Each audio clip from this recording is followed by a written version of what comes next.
Hazrath Zuhoori Shah Noori radiallahu anhu, the Sufi who changed the minds of millions. In the name of Allah, the guardian of all worlds, none but He deserve all our praises, and His mercy and blessings be upon Prophet Muhammad sallallahu alaihi wasallam, his family and followers. One day in June 1972, there was a meeting of the Tariqah fraternity at Pottiara Juma Masjid at Kerala Estate at Karuvarakundu, where I was then living.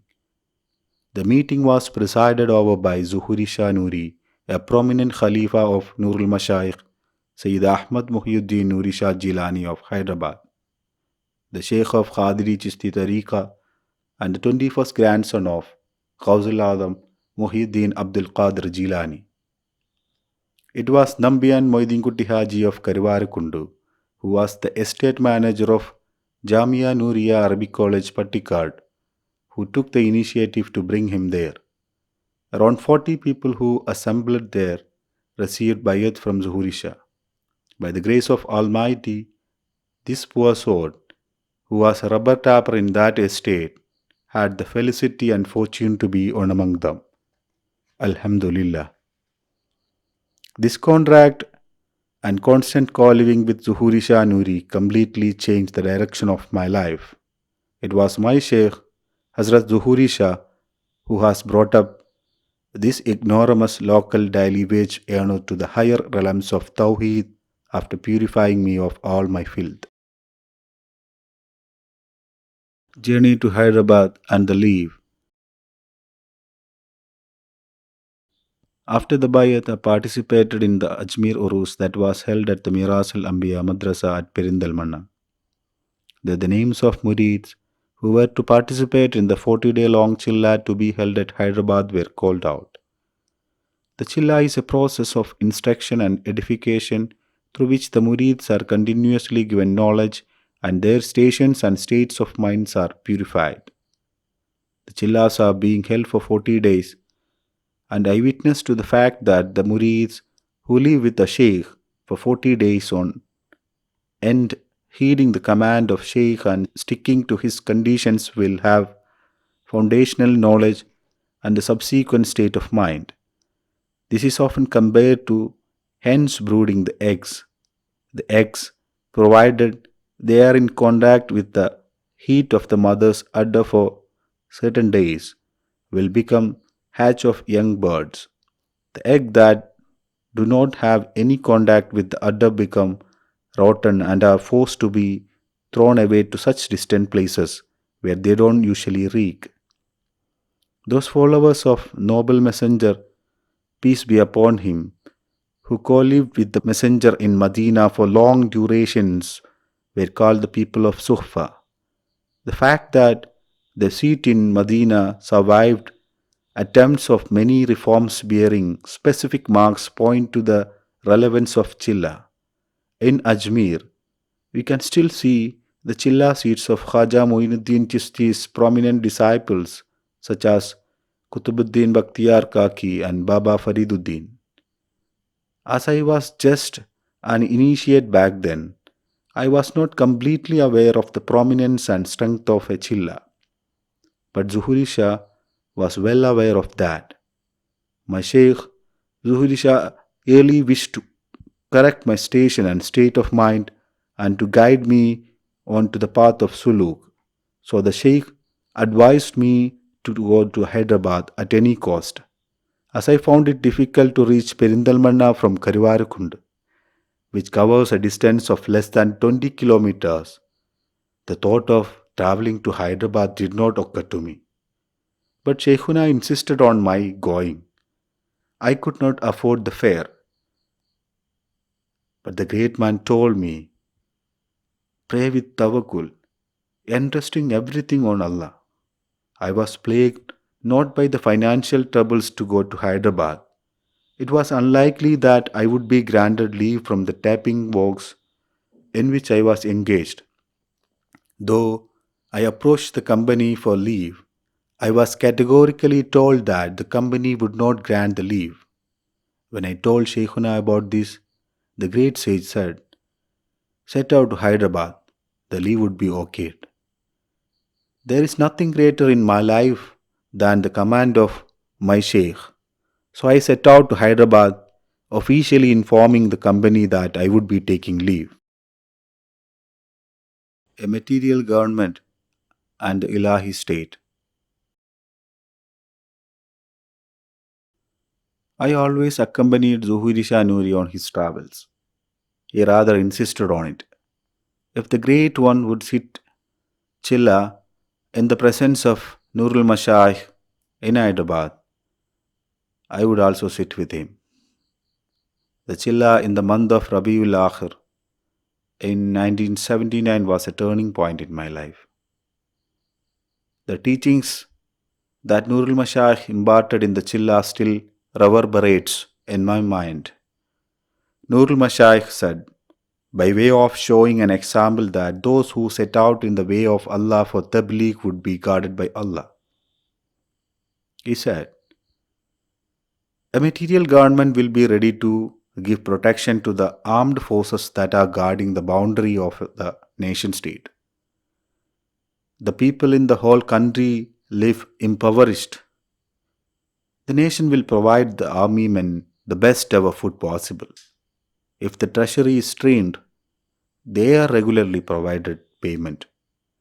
The government will try to solve the personal and familial issues faced by them and give them bonuses that others don't enjoy. If that is the case, wouldn't Allah protect people of Ilahi state who try to propagate His message and bring His servant closer to Him? This question of Noorul Mashaykh made deeper inroads into my mind. Soon, I took a stern decision. My job is not greater to me than Allah's deen, I told Hyder Musliar. May Allah brighten his stations. My decision to enter the path of Tawhid after leaving my job. Don't rush into the decisions. Let's ask for Zuhoori Shah Noori's permission first, Hyder Musliar said.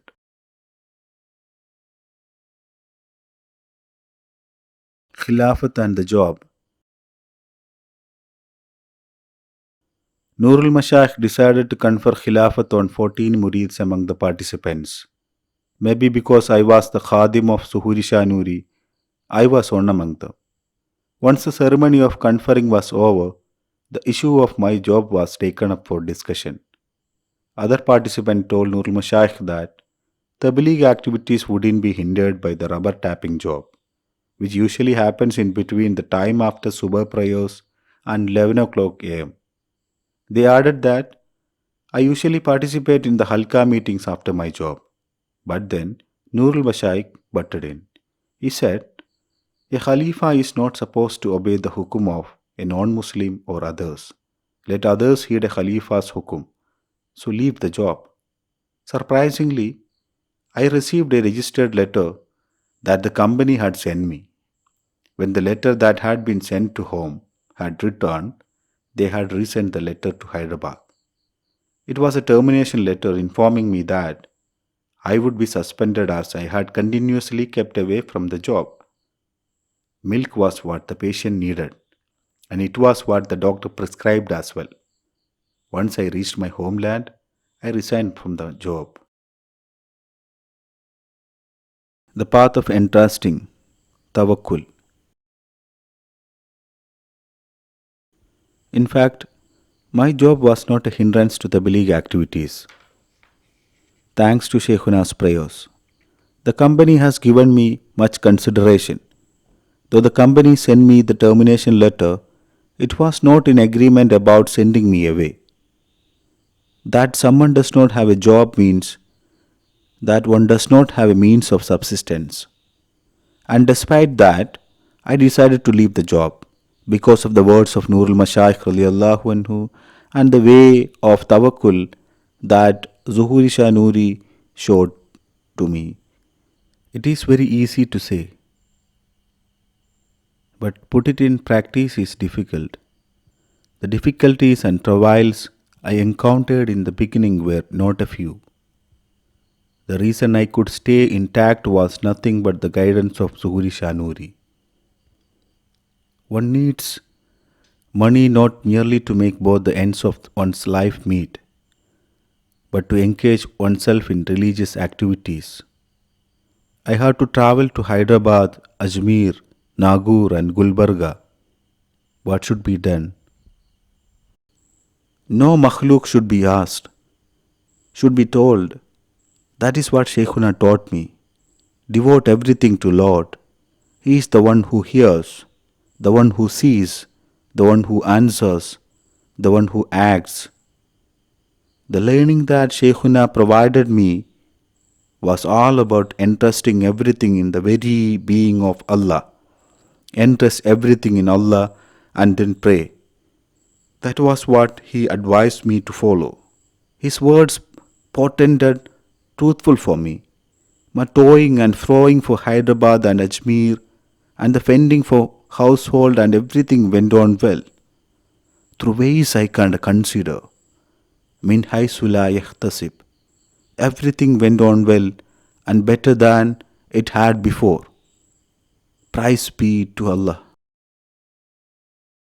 Zuhoori Shah Noori Rahmatullahi alayhi. Zuhoori Shah alias Yusuf Haji was the son of a famous millionaire in erstwhile Madras, Haji S.M. Muhammad Ibrahim Sahib. He was born in the town of Kailpattanam, the locus of many awliyas in the South Asia and blessed with the presence of many learned servants. His mother was Zaitunabi. The family had relocated to Madras for business purposes. His brother Sulaiman Haji was a leather merchant and followed the family business.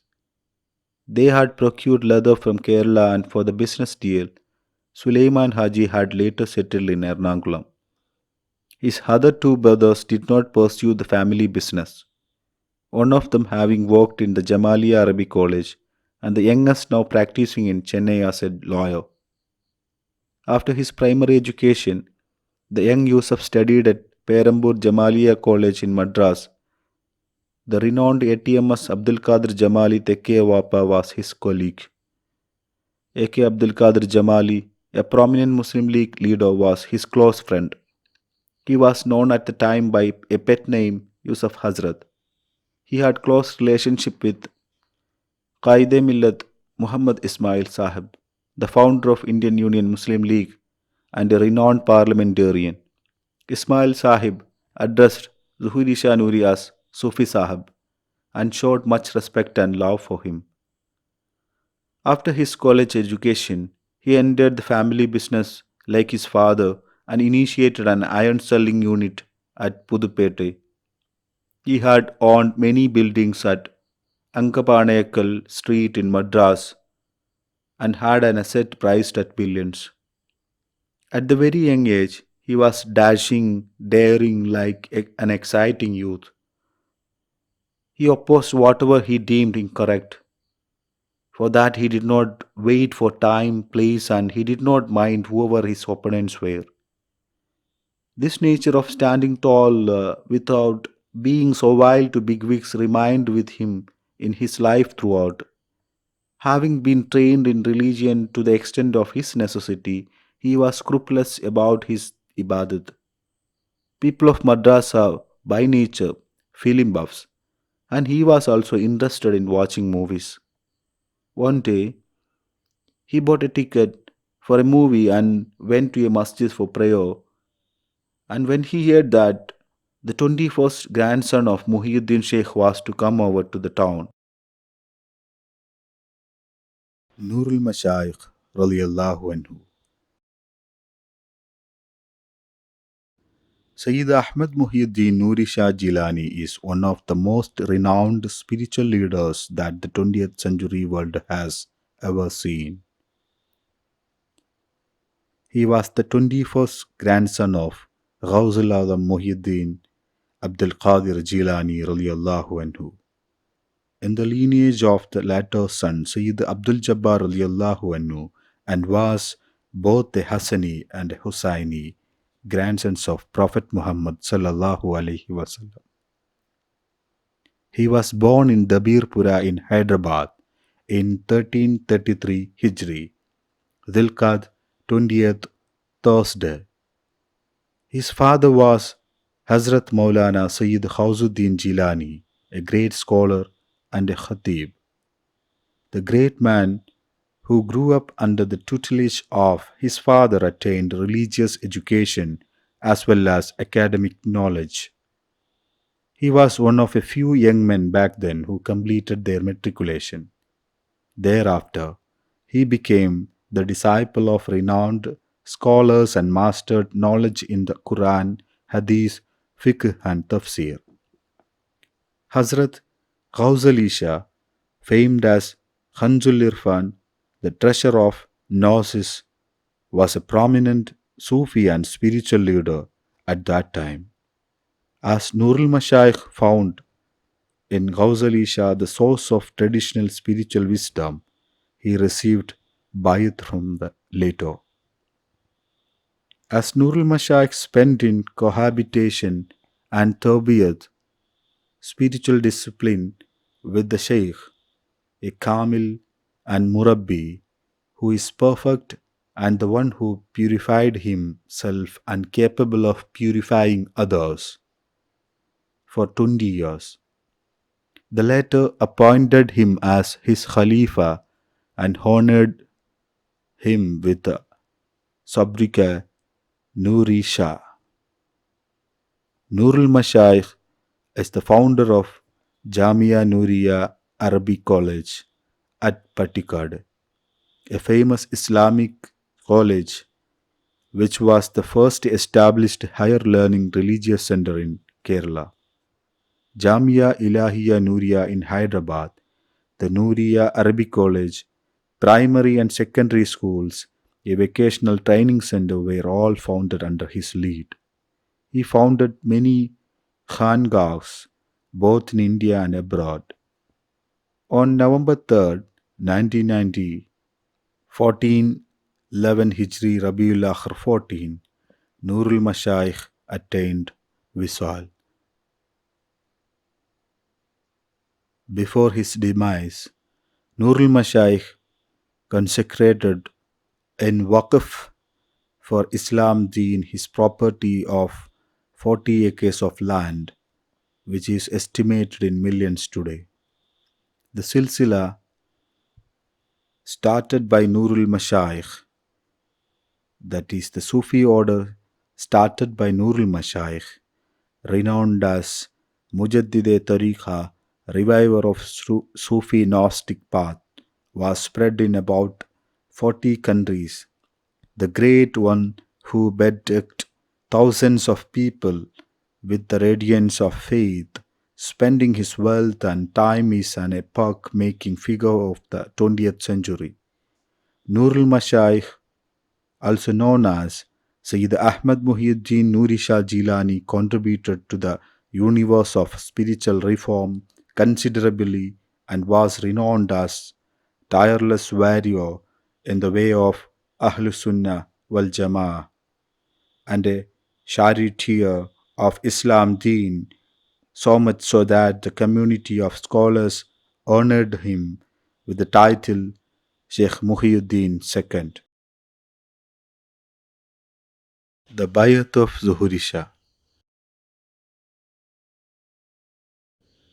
Zuhoori Shah Noori, who came for prayer to the old and renowned Walaja Masjid in Madras, one whose premise is the resting place of Qaid-e-Millat Muhammad Ismail Sahib remains.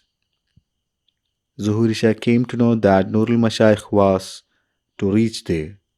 This caused him to be steeped in deep reflection. The great man was full of mischief at his young age. His mischief was so much that his mother used to advise him to find and follow a good sheikh. When he remembered that advice, he waited for Noorul Mashaykh in the masjid. The wait went on, and the great one did not turn up. Hardly had he stopped the wait and stood up for going for the movie when he saw a throng of people in front of him. He saw the people welcoming Noorul Mashaykh to the mosque. At the very first sight, Zuhoori Shah was impressed by Noorul Mashaykh, but he did not like the adulation people had for him. He did not like the act of people kissing his hand. Usually, the followers in Madras showed excessive respect for the Sheikh. Once Noorul Mashaykh entered the specially prepared stage, the Qira recital of the Quran was started. Seeing this, Zuhoori Shah made it certain that immediately after the one who was reciting stopped his recitation, he would enter the stage and start recitation. The organizers would then come to block him, then he would settle the scores with them. When I recite the Quran, each letter carries tenfold rewards. So I am not supposed to stop that. What should be stopped is the shirk of kissing hands. Once the reciter stopped, Zuhoori Shah stood up from among the audience, entered the stage and started his recitation. The organizers, as expected, tried to block him. But Noorul Mashaykh did not allow them to intervene. Finally, Zuhoori Shah stopped his recitation and came back to his seat. Meanwhile, Noorul Mashaykh had thrown a glance at him. This glimpse had left Zuhoori Shah a certain inexplicable change. Then Sayyid Kaleem Shah, both Hasni and Hussaini, stood up for speaking. He mentioned in his speech the fundamental topic of Tawhid, La ilaha illallah.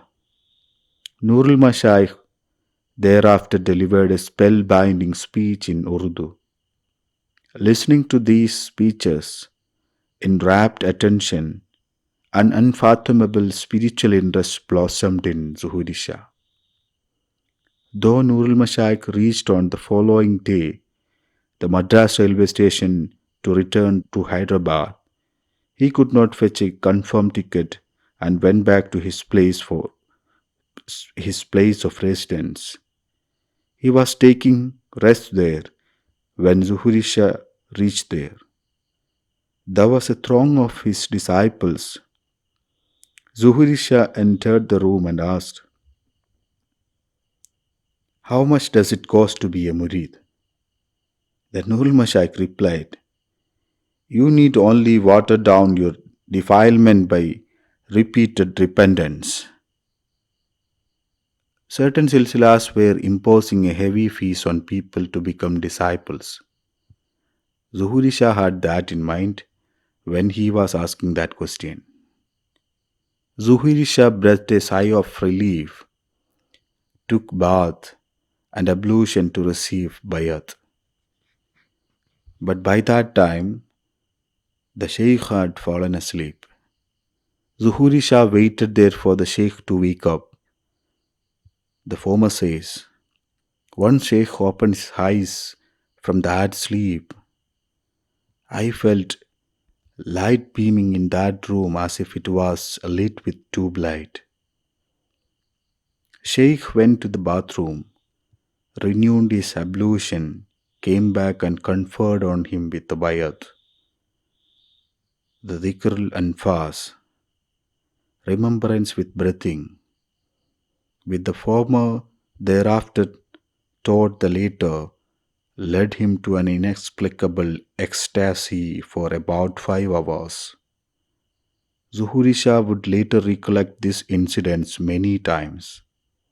When he mentioned to the Sheikh about this particular incident, the latter told him, the Sheikh of our suluk would after the bayat would remain in that state of ecstasy for about 10 days.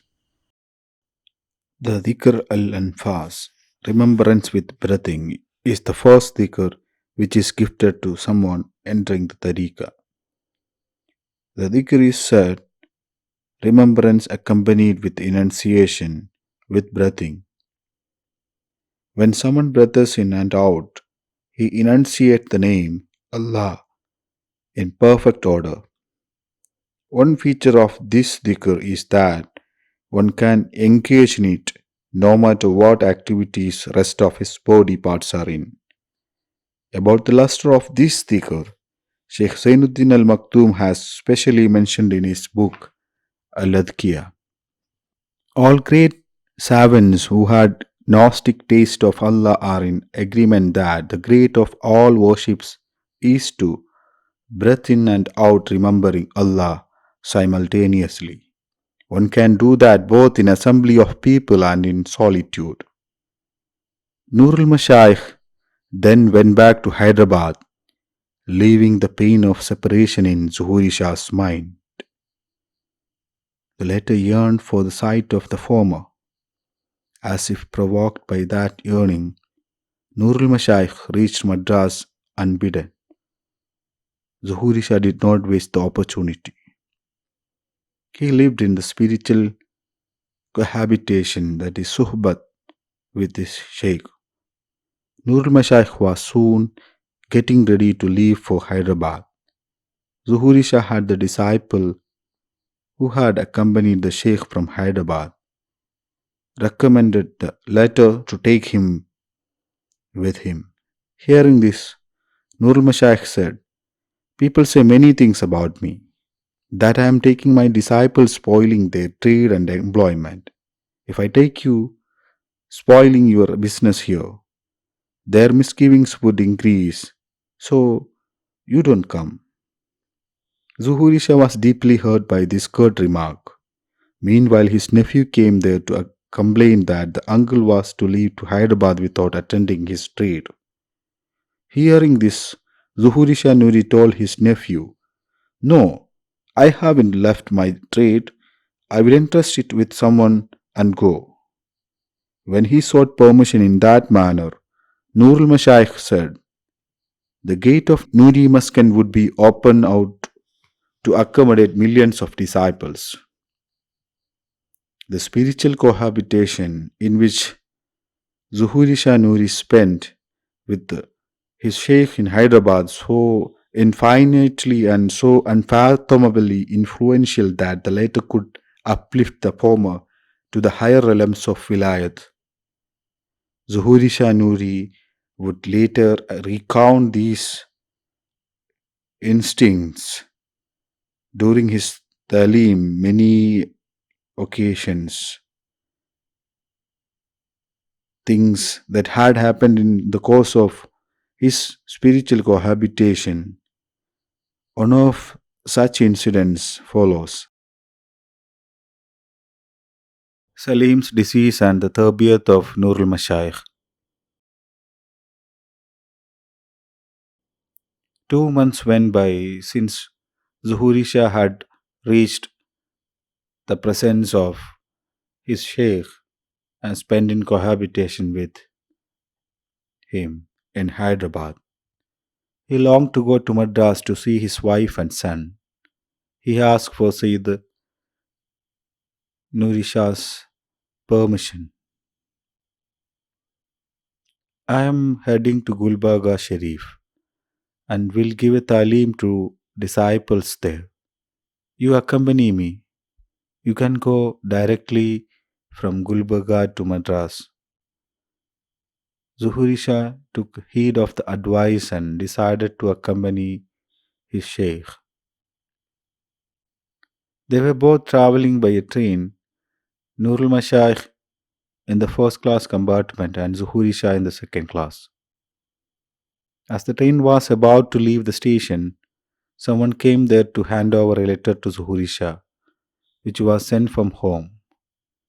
The train left, and Zuhoori Shah read the letter.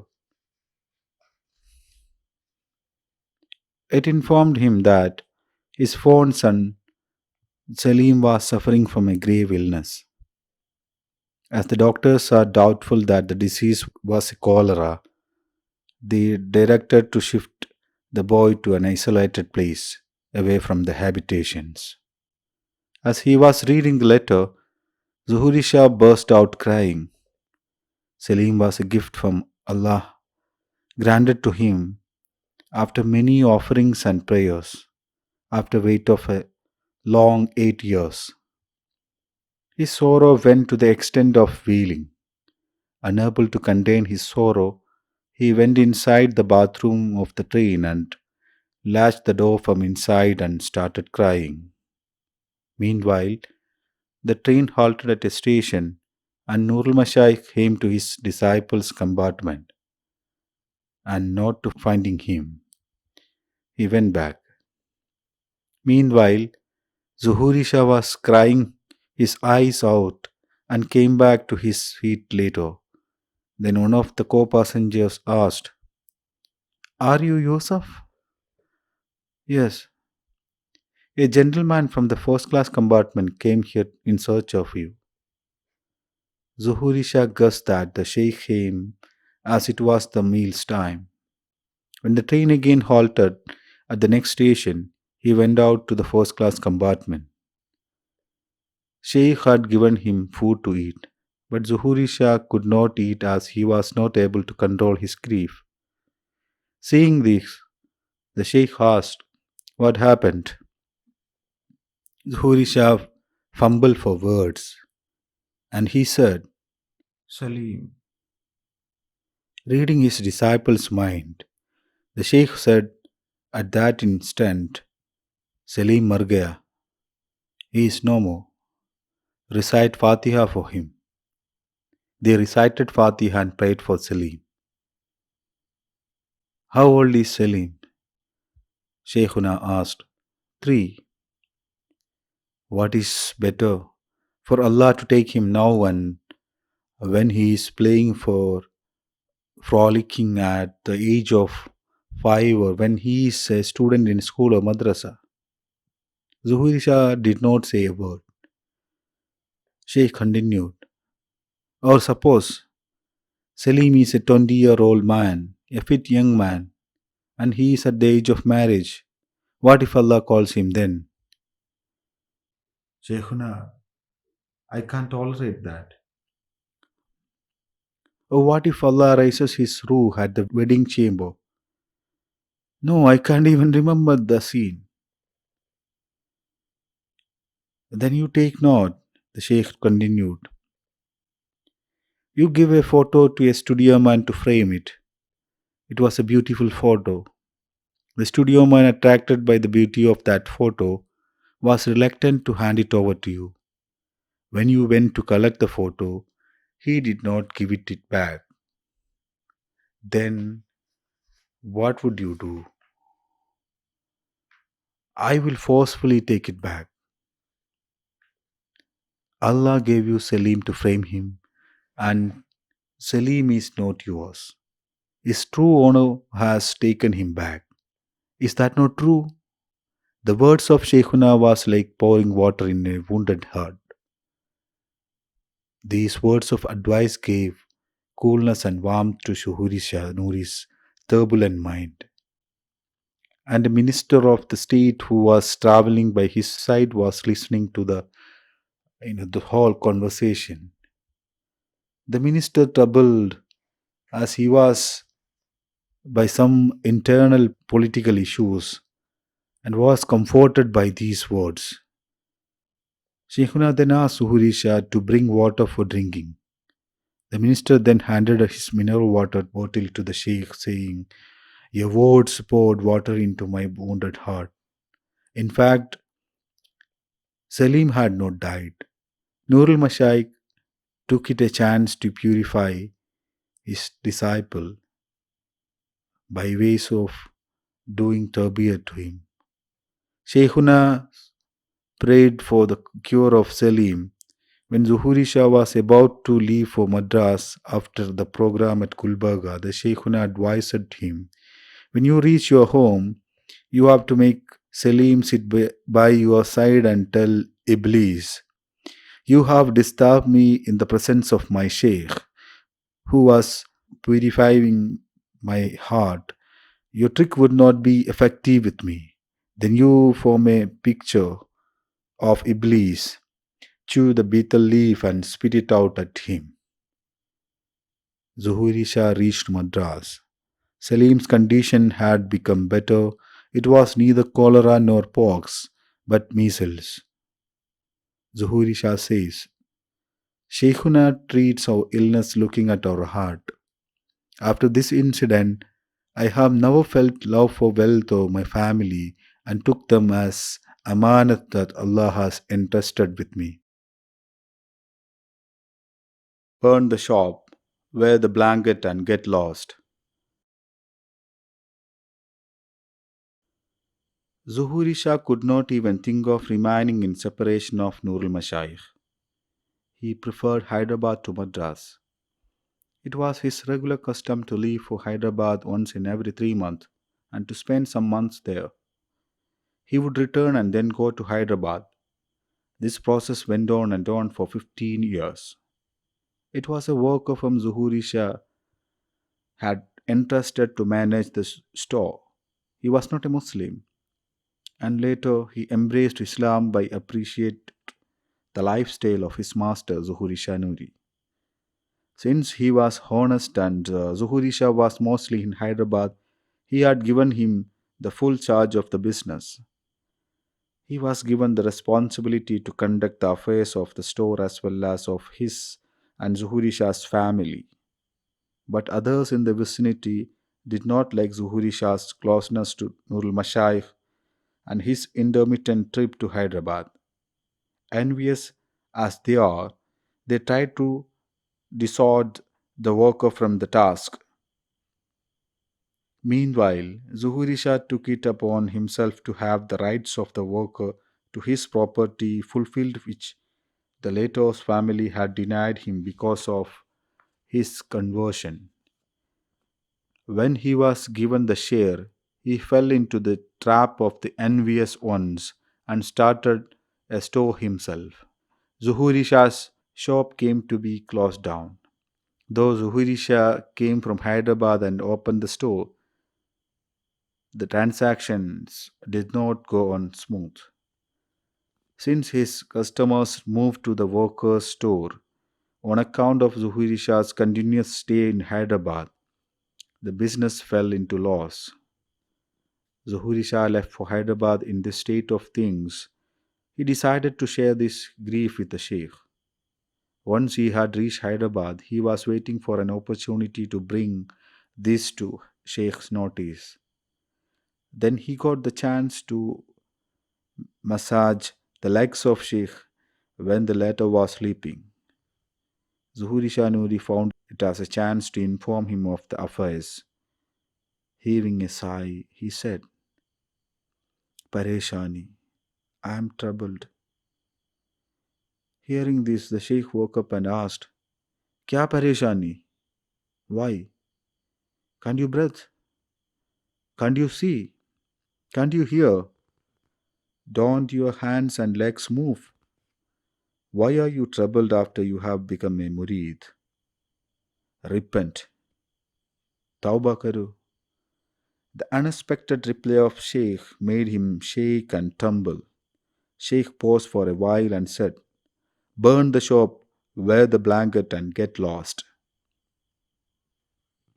Sheikh was burning the shop in my mind. I thought that the Sheikh was asking me to burn the shop in Madras. In fact, he was setting all evil imaginations in my mind to torch. That day, Sheikh wiped out all elements of dunya in my mind and installed there in the Almighty Lord, Allah, to whom we belong. Distate for Dunya. Another sign of purification of heart that Zuhoori Shah attained under the guidance of Noorul Mashaykh was the solving of family dispute between the former and his brother Sulaiman Haji. After the demise of their millionaire father, Sulaiman Haji was having the possession of the whole property without giving a share thereof to his brothers. He did not deign to hand over the business network and was keeping it under his monopoly. An enraged Zuhoori Shah parted ways with his brother. Zuhoori Shah was having bitterness against his brother to the extent of harboring an idea of killing him. He would keep a dagger in his belt for the purpose. It was in that mood for revenge against his brother that he received Baya't from his Sheikh. After the Baya't and Suhubat, there was a change in thinking and perception of Zuhoori Shah. He had the attitude and mindset as befitting a true believer. That extinguished his craving for wealth. Meanwhile, sensing the desire for revenge in his brother, Sulaiman Haji came out for a compromise. He told his younger brother, I am ready to apportion your wealth. Having his taste for dunya already dampened, Zuhoori Shah told his brother, my beloved brother, I do not want a farthing from that wealth. I have only one thing to say. Divide the property up among all inheritors so that you would not fall in the fire of divine ire. It was the bayat and suhbat that purified Zuhoori Shah's heart to the extent of changing his mind from thinking of killing his brother to the sanity of showing his own head to him. Noorul Mashaykh's Hajj pilgrimage in 1954. When Noorul Mashaykh went out for the holy pilgrimage during 1954, Zuhoori Shah accompanied him. Sulaiman Haji and his friend Amir also accompanied them. His brother Sulaiman Haji was a bitter opponent of the Suluk, but Zuhoori Shah Noori's constant prodding resulted in his bayat with Noorul Mashaykh. However, he did not attain proper tarbiyat, that is the character formation with the Sheikh. His nafsaniya egotism prevented Sulaiman Haji and his friend from living in sync with Noorul Mashaykh. They parted ways with Noorul Mashaykh before they ever reached Makkah. During the Hajj pilgrimage in 1954, Makkah was burning with a sweltering heat. People found it difficult to acclimatize with the condition. There was scarcity of water.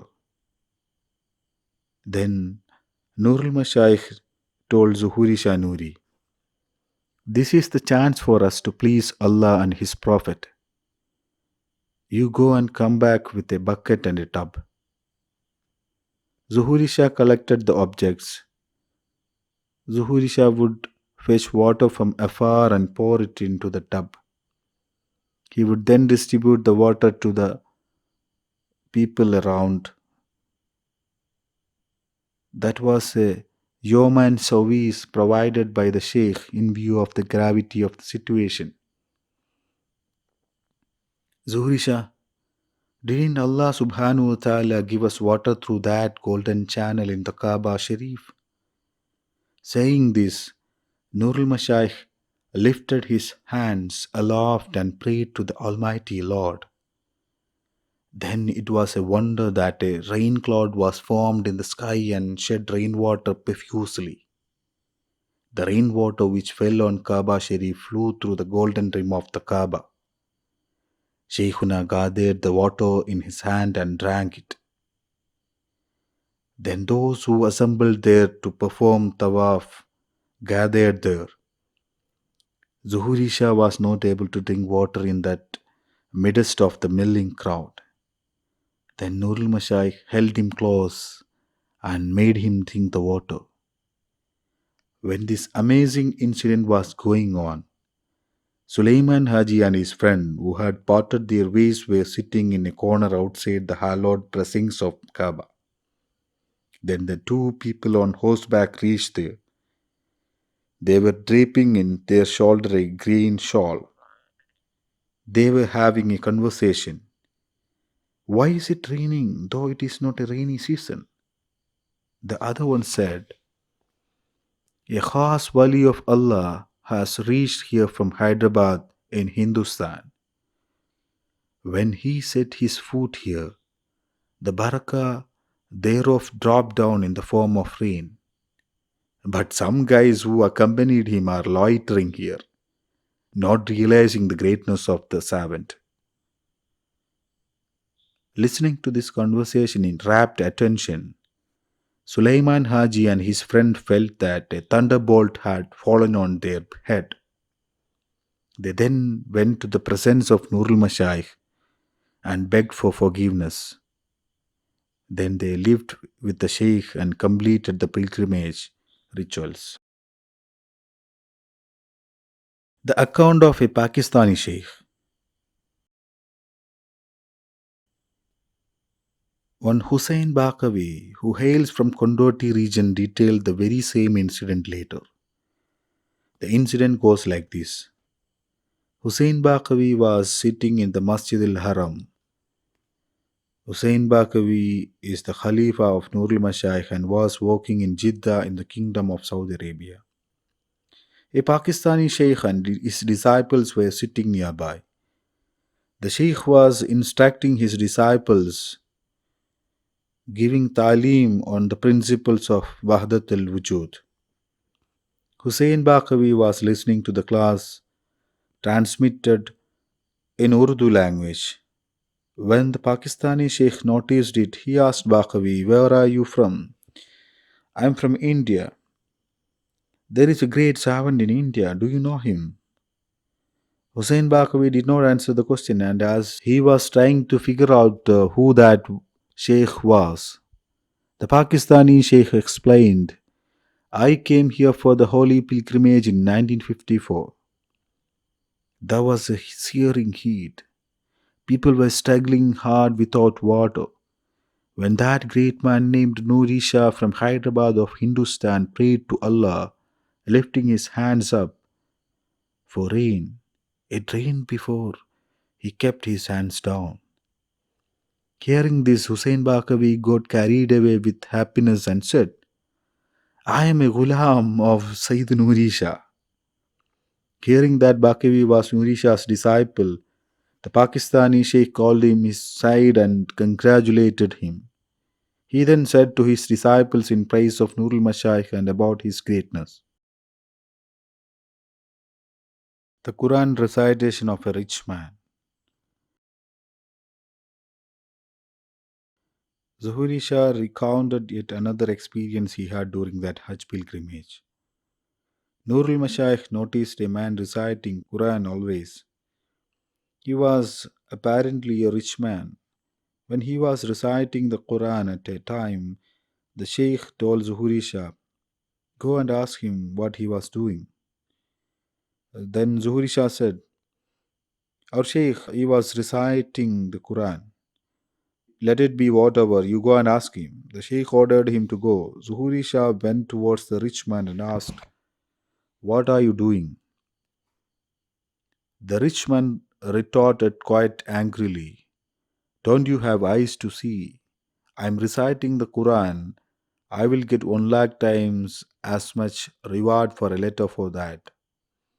When Zuhoori Shah Noori apprised Sayyid Noori Shah of the answer, he called out to the man and aloud and saying, "That reward is meant for the poor. You have to spend your wealth for the poor. For each riyal, you will get 1 lakh riyal as much for your reward." A dialogue in Medina. Zuhoori Shah Noori once recounted his experience he encountered during the Hajj pilgrimage. Zuhoori Shah Noori was once reading Dalailil Khairat, a book collection of salawat in Medina Munawwara. A police officer came, had a look at the book and said, "This is shirk. You shouldn't read this here." Zuhoori Shah informed Sheikhuna of this, and Noorul Mashaykh questioned the police officer. Dalailil Khairat is a salawat in the name of Prophet Muhammad sallallahu alaihi wasallam. How could that be shirk? What is the definition of shirk? And what is the definition of Tawhid? The police officer could not answer the question, but Sheikh was not ready to relent, and he finally said, what I said was that the law instituted here, you have to seek explanation from the ulamas here. Meanwhile, a professor and some students from Medina University reached there. He got involved in the issue. Sheikhuna asked the professor the very same questions that he had asked the policeman. What is the definition of shirk? The professor could not answer the questions either. The Noorul Mashaykh dropped the pen in his pocket down and asked the professor to take that. When the professor took the pen, he asked, who took the pen? Professor said, I did. Then Shaykhuna replied, Allah says that all powers rest in him. Then on what basis do you say that you took the pen? In your activity, shirk has not occurred. Can you say Allah took the pen instead of you? To say that is kufr. And Tawheed remains in between the two. And without knowing this, why do you accuse people of shirk, even preventing them from honoring the Prophet with salawat? Allah and His angels say salawat in praise of Messenger. Ho believers, you say salat and salam in praise of the Messenger. This is what Allah says in Quran. How then can Dalailil Khairat be a shirk? The professor, unable to answer that question, got flabbergasted. Thereafter, nobody prevented them from reciting the Dalailil Khairat in the mosque, honoring as Khalifa. During that pilgrimage, Noorul Mashaykh told Zuhoori Shah Noori, Zuhoori Shah, I am going to appoint you as the Khalifa of Malabar. Allah willing, I will conduct the ceremony thereof after this pilgrimage is over. Zuhoori Shah Noori was taken aback by that declaration. He was not even able to think of that. Zuhoori Shah was born and brought up in Tamil Nadu, and Tamil was his only medium of communication. Though he knew Arabic, he did not know how to speak in it, and he knew a little bit of Urdu that learned by listening to Noorul Mashaykh. How could he serve in the Malabar region where people speak a foreign language, that is Malayalam, and with which he had no familiarity at all? And worse, he would have stayed aloof from Noorul Mashaykh. He was in a dilemma and he told Sheikh about that. He added, there are many religious scholars in Kerala.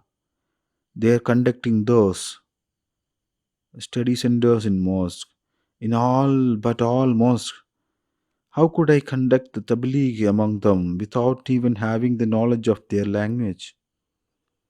But Noorul Mashaykh was pretty sure of what he was doing. Noorul Mashaykh knew the state of Kerala and the people there. He would not say anything without it being an ilham, intuitive wisdom from Allah.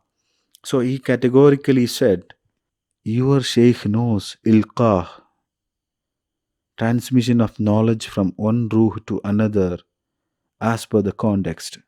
So you don't need to fear. Go fearlessly. In Kerala, Zuhoori Shah's father was a businessman as his business network were extended to Ernakulam.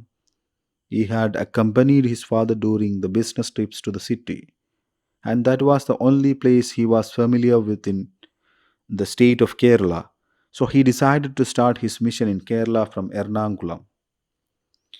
On a Jummah day, he reached the town masjid of Ernakulam and asked the Khatib for some time to speak to the public after the prayer.